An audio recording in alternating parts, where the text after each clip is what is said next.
하나님께서 이스라엘 백성들, 특히 유다 백성들을 예루살렘에서 모두 쫓아내시고 성전은 무너뜨리시며 살아남은 자들을 바벨론의 포로로 끌어갈 것에 대해서 이사야가 예언하고 있는 본문을 보고 있습니다. 특별히 오늘 읽은 본문은 11번에 걸쳐서 지난 시간 계속 설교해 왔었고, 오늘은 너희 형제가 5절입니다. 후반절을 보면, 중반절부터 보면 너희 형제가 너희를 미워하며 내 이름을 인하여 너희를 쫓아내며 이르기를 여호와께서는 영광을 나타내사 너희의 기쁨을 우리에게 보이시기를 원하노라 하였으나 그들은 수치를 당하리라 하셨느니라. 이 말씀을 조명을 해보도록 하겠습니다. 성전의 기능은 죄인된 인간이 하나님께로 나아가서 죄사함을 받을 수 있게 하는 겁니다. 새 생명을 얻고 새로운 삶을 부여받을 수 있는 것이 성전이었습니다.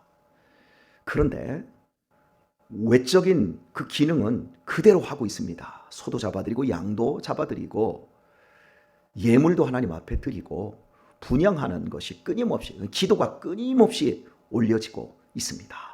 문제는 핵심이 빠져 있습니다.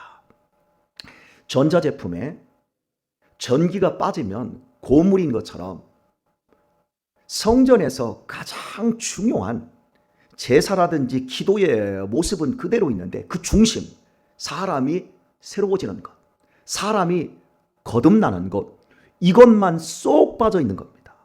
이 부분에 대해서 하나님은 너희가 나한테 돌아와야 된다, 가증한 백성들이다, 이렇게 많은 경고를 하십니다. 왜 그렇게 되었는가? 그것은 성경에서 가장 많이 나오는, 구약 성경에서 특히 가장 많이 반복되는 말씀 한 문구가 주께서 말씀하시기를, 여호와께서 말씀하시기를, 이게 3800번 반복된다 그래서요. 오늘 우리가 읽은 말씀에서도 5절 앞부분에서도 여호와의 말씀을 인하여 떠는 자들아 그 말씀을 들을지어다. 공기에 떨림으로는 들어요. 그리고 맞아, 하나님이니까 저렇게 말씀하시지, 이렇게 하고 동의까지 해요. 그런데 그 말씀을 내가 새로워지고 죄사함 받고 거듭난 사람으로 사는 게 아니에요. 그러면 말씀을 안 듣는 거예요. 제 어머니께서 어린 시절에 제가 말을 참 안 들을 때가 있었어요. 그때 어머니께서 저한테 윽박지르며 하시는 말, 야 이 녀석아 좀 들어 처먹어라. 저한테 그리 얘기했어요. 듣기는 않는데 안 먹는 거예요, 내 것으로. 그러니까 변화가 없는 거예요. 생명력이 없는 거예요. 그래서 하나님이 나 저 성전을 다 허물어 버리겠다. 말씀을 듣지 않는 백성들을 다 쫓아내고 내 말씀을 너무너무 사모하는 사람들에게 내가 누구든지 주의 이름을 부르고 누구든지 내 백성이 되려고 하는 사람들을 내가 새로운 이스라엘로 부르겠다 해서 성전을 다 무너뜨리고 예수님이 이 땅에 오셔서 교회라고 하는 예수님의 몸을 가지고 성전을 세운 오늘 우리가 만들어져 있어요. 그러니까 이스라엘에 대한 경고는 궁극적으로 우리에게 대한 경고입니다. 여러분, 나이가 먹어가며 예수님을 믿는 세월이 많아질수록 여러분의 내면이 따뜻해지고 너그러워지고 평화로워지고 하늘의 기쁨과 위의 것에 대한 소망으로 가득 채워지시기를 축복합니다. 아멘, 잘하셨습니다. 아멘, 잘하신 것보다 실제 내 내면이 그렇게 따뜻하고 너그러워지시기를 축복합니다. 이걸 우리는 늘 경험을 해야 돼요. 이게 안 돼 있으면 우리는 오해식하는 거야. 이 독사이 새끼들아, 바리새인들하고 똑같이 되는 거예요. 정말 주의해야 됩니다. 사탄은 우리에게 필요한 것을 주고 중요한 것을 빼앗는데 가장 중요한 것을 빼앗아 버립니다. 사탄은 우리에게 좋은 것을 주고 우리에게서 가장 좋은 것을 빼앗아 가버립니다. 내 남편에게 좋은 직장 주고 내 자녀들에게 좋은 학교도 줍니다.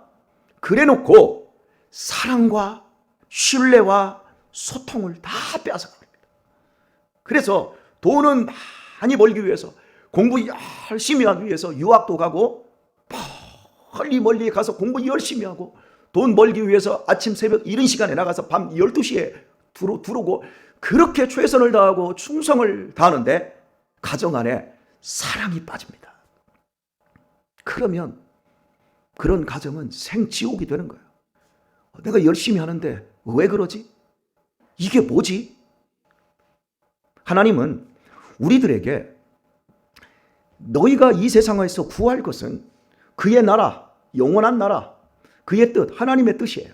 그걸 구하라. 그리하면 이 모든 거 줄게. 너희가 필요로 하는 거, 너희가 중요하게 생각하는 거 내가 다 줄게. 그런데 더 중요한 건 너희가 죄사함 받고 너희가 새로워지는 것이다. 너희의 심령이 거듭나는 것이다. 이렇게 우리에게 이야기를 해요. 그런데 우리는 아니요. 나한테 필요한 건 돈이에요. 사탄의 밑밥에 그냥 끼는 거죠. 나에게 지금 정말 나는 필요한 것, 필요대로 살아갑니까? 내가 정말 중요한 걸 우선순위로 살아갑니까? 대부분의 사람들이 필요한 걸 우선순위로 살아가요.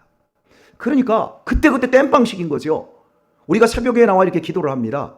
그러면 오늘 하루의 삶을 내가 묵상을 합니다. 그리고 예전부터 지금까지 살아왔던 삶을 반성하면서 좀 더 긴 안목을 가지고 내 인생을 관조하는 겁니다. 그러면서 내가 이렇게 살아가야지. 그러면 조금 더 멀리 볼 줄 알면 오늘에 나에게 주어져 있는 것이 유혹인지 하나님이 주시는 기회인지를 알게 되어집니다. 그런데 그냥 닥치는 대로 아침에 일어나서 막 정신없이 막 양치질하고 밥도 안 먹고 물 한 컵 먹고 사과 한 쭉 쭉 짜가지고 그냥 정신없이 회사 달려가는 사람이 그날 하루를 어떻게 하나님의 뜻과 그의 나라를 위해 살 수 있는 정신머리가 생기겠습니까? 여러분들처럼 이렇게 새벽에 나와서 오늘 이렇게 목사가 소리 지르는 이런 역정이 가득한 설교를 들어도 그냥 뭐 당하고 사는데, 그러니까 우리가 기도를 하더라도 내가 누구인지, 내가 어디까지 왔고 내가 얼마만큼 변화되었고 앞으로 또 어디까지 갈 수 있는가.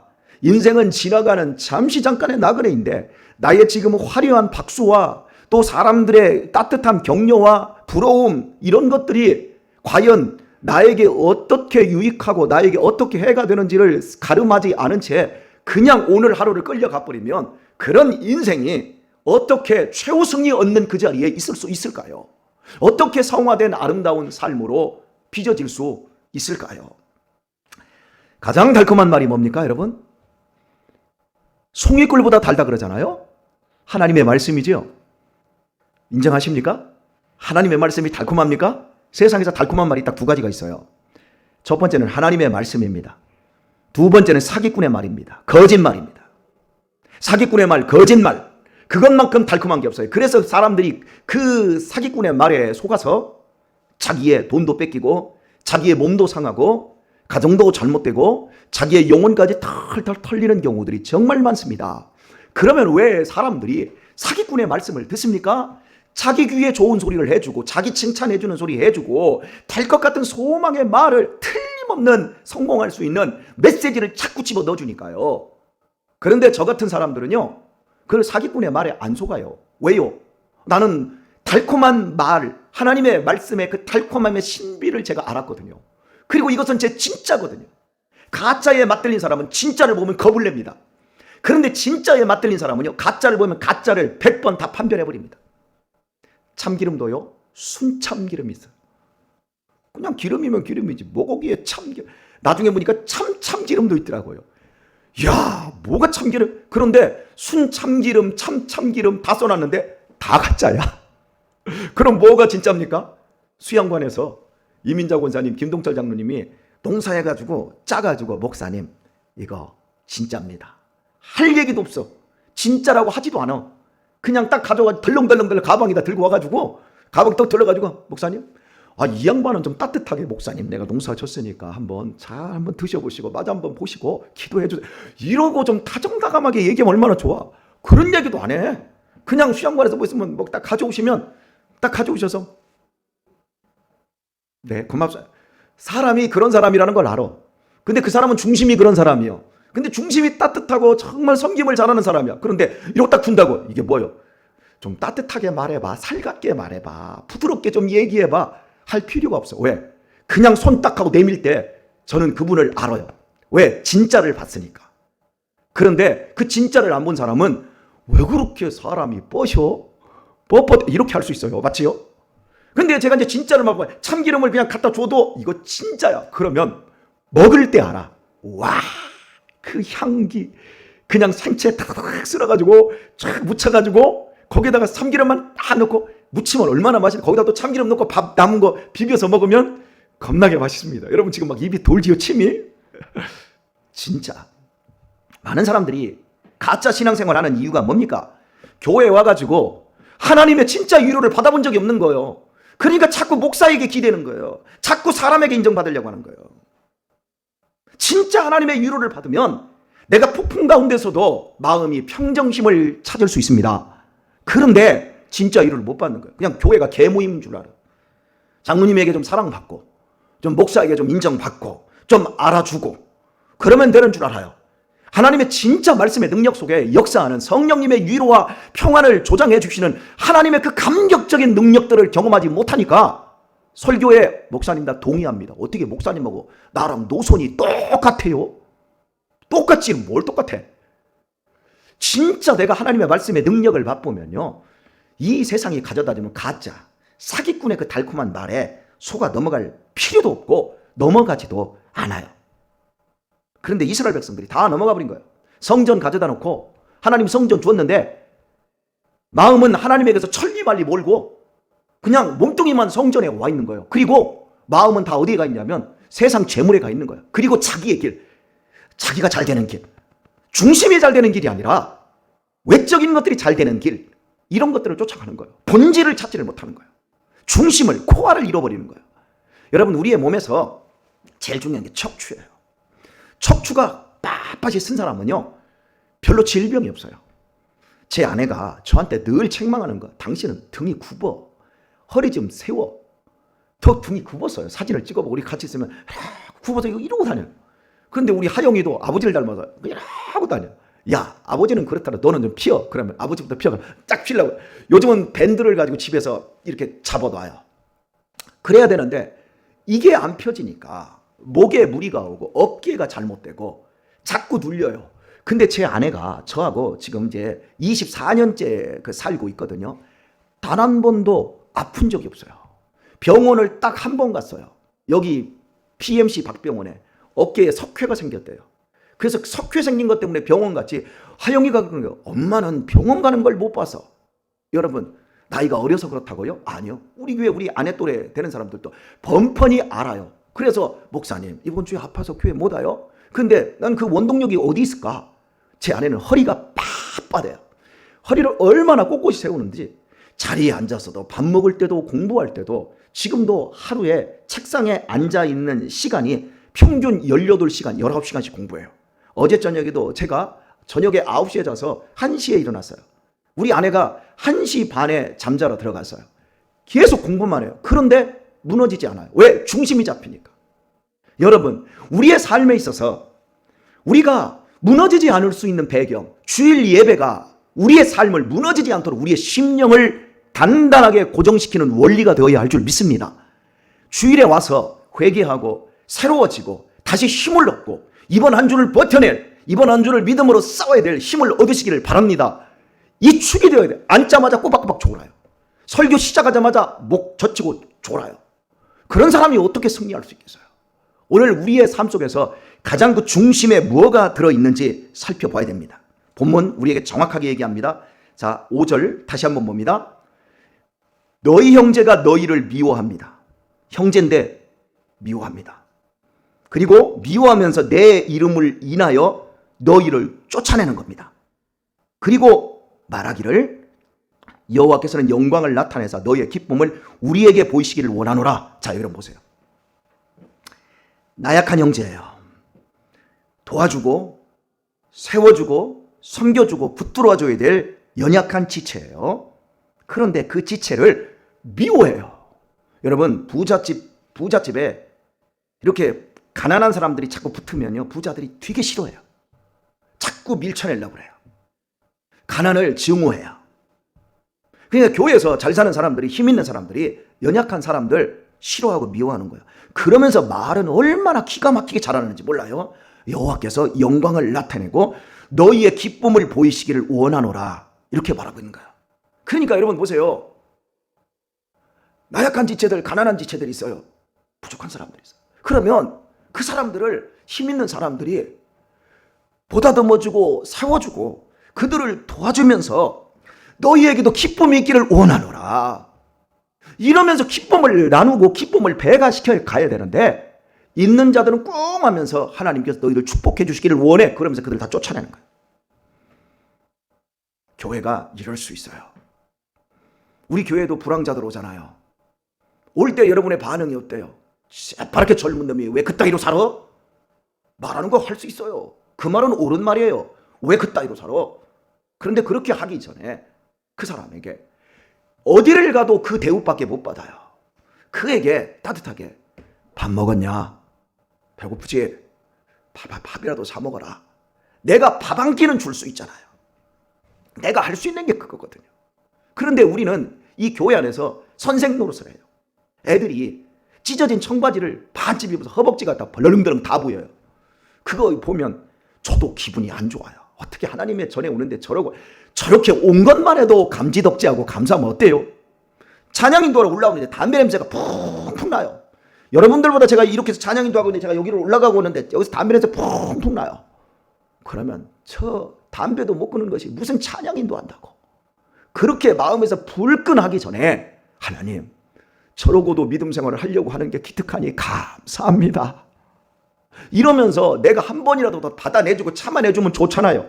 그죠? 저는 지금까지 그러고 왔어요. 성가대 이제 와가지고 신발 슬리퍼 신고 온 사람 성가대 세웠어요. 여러분, 저 어떻게 슬리퍼 신고 저 교회 와? 성가대 개나 소나 다 소네? 여러분, 개나 소나 우리가 다 개나 소였어요. 다 하나님 앞에 십자가의 보혈로 말미암아 우리가 하나님의 존귀한 자녀가 된 거지. 저 개나 소나 다 쓰네? 그렇게 얘기할 것이 아니라 내가 더 사랑해줘야지. 저 슬리퍼 신고 왔네? 그러면 크게 꼴사나면 내가 데리고 가서 신발 한 켤레 사주면 좋잖아요. 그지요? 그렇게 할 수 있어요. 신발 사줘도 내 인생이 충나지 않아요. 맞지요? 그렇게 하면 그 한 사람이 얼마나 고마워하고 얼마나 교회를 통해서 기쁨을 얻을 수 있을까요? 우리가 해야 될 일들이, 교회가 추구해야 될 본질, 중심이 이런 거란 말이에요. 그런데 많은 사람들이 자꾸 종교적인 격식만 찾아요. 성가대원들은 깨끗한 옷을 입어야 돼. 어디 나와 있어? 성경에? 더 사랑하라고 하고 있지? 더 긍휼히 여기라고 하고 있지? 우리를 하나님이 사랑한 사랑이 뭐예요? 아가파오라고 그랬잖아요. 에로스 아니라고 그랬잖아요. 스톨게 아니라고 그랬잖아요. 필레오 아니라고 그랬잖아요. 아가파오는 뭐예요? 너를 중심으로 너를 위해 살아면 내가 죽어서라도 내가 너를 세우고 내가 너를 구원하리라. 그 사랑을 우리가 받았기 때문에 우리가 그렇게 사랑할 때에 너희가 내 제자가 되리라. 주님의 제자는 제자 훈련으로 되는 것이 아니라 사랑으로 제자가 되는 거예요. 사랑할 때 제자가 되는 거예요. 너희가 내 참 제자인 줄 알리라. 예수님의 말씀이에요. 여러분, 우리 이렇게 살았지요? 아멘이 없는 거 보니까 여러분이 저한테 목사님도 그렇게 살았지요? 그러면 한 반절만 살았습니다. 저도 고민이 많습니다. 오늘 이 아침에 우리가 다시 한번 우리 자신을 한번 돌아봤으면 좋겠습니다. 그리고 이제 마지막에 결론을 내립니다. 그들은 수치를 당하리라 하셨느니라. 그렇게 말하는 사람들, 가난한 사람들, 연약한 지체들을 섬기고 세우지 못하고 그들을 혼내고 그들을 밀쳐내면서 너희가 기쁨을 얻기를 원하노라, 그렇게 립서비스만 하면서 옹골지게 사람 상처 주는 그런 사람들은 나중에 어떻게 된다? 수치를 당한다 말합니다. 우리는 반대로 가야 할 것입니다. 시간이 갈수록 우리는 수치스러운 인생이 아니라 자랑스러운 인생이 되었으면 좋겠습니다. 시간이 가면 갈수록, 그리고 마지막에 자리에 설 때 우리는 하나님의 영광으로 덧입혀진 성화된 믿음의 사람으로 우리 자신이 성전된, 우리 가정이 성전되고 이 교회가 더 큰 성전이 된 그러한 교회가 되어질 수 있기를 예수님의 이름으로 축원합니다.